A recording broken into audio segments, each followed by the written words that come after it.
இந்த உறுதி நம்மிடம் இருக்க வேண்டும். ஓம் சாந்தி.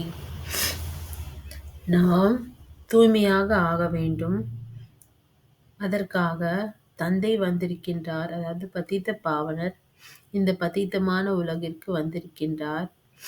அவர் அனைவரையும் உயர்ந்தவர்களாக, அதாவது பதீத்தர்களிலிருந்து பாவனவர்களாக ஆக்குவதற்காக வந்திருக்கின்றார். ஆகையால் நாம் அவரின் வழிப்படி நடக்க வேண்டும். அதாவது அவர் நிறைய ஸ்ரீமத் நமக்கு கொடுக்கின்றார். வெளியில் உள்ள பொருட்களை வாங்கி சாப்பிடாதீர்கள். பயாஸ்கோப் அதாவது சினிமாவை பார்க்காதீர்கள். ஏனென்றால் அங்கு அசுத்தமான விஷயங்கள் இருக்கின்றது. இதன் மூலம் மேலும் உங்களது புத்தி கெட்டுவிடும். மேலும் தீய சகவாசத்தில் சென்று உங்களது புத்தியை அழுக்காக்கி கொள்ளாதீர்கள் என்று தந்தை நிறைய யுக்திகளை மற்றும் ஸ்ரீமத்தை கொடுக்கின்றார். அவர் நினைவில் இருப்பதற்கான யுக்திகள் மற்றும் தூய்மையாக ஆவதற்காக ஸ்ரீமத்தை நமக்கு கொடுக்கின்றார்.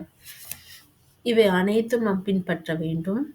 மேலும் நமக்கு உறுதித்தன்மை இருக்க வேண்டும். அதாவது ஸ்ரீமத்தை நாம் பின்பற்றி 10-15 பேருக்கு அவர்களுக்கு இந்த ஈஸ்வரிய வழியை கூறிவிட்ட பிறகுதான் நாம் உண்ண செல்ல வேண்டும். நாம் நமது உணவை அருந்துவதற்கு முன்பு நாம் 10-15 நபர்களுக்கு ஈஸ்வரிய வழியை காண்பித்திருக்கின்றோமா என்பதை நாம்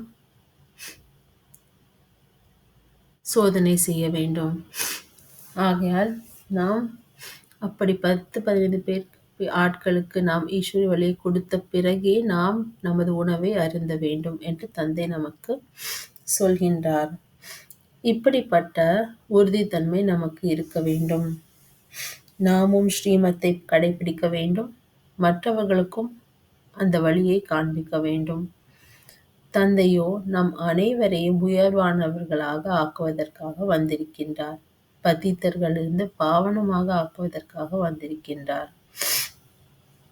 ஆகையால் நாம் இப்பொழுது இந்த உறுதித்தன்மையை கடைபிடிக்க வேண்டும். ஓம் சாந்தி.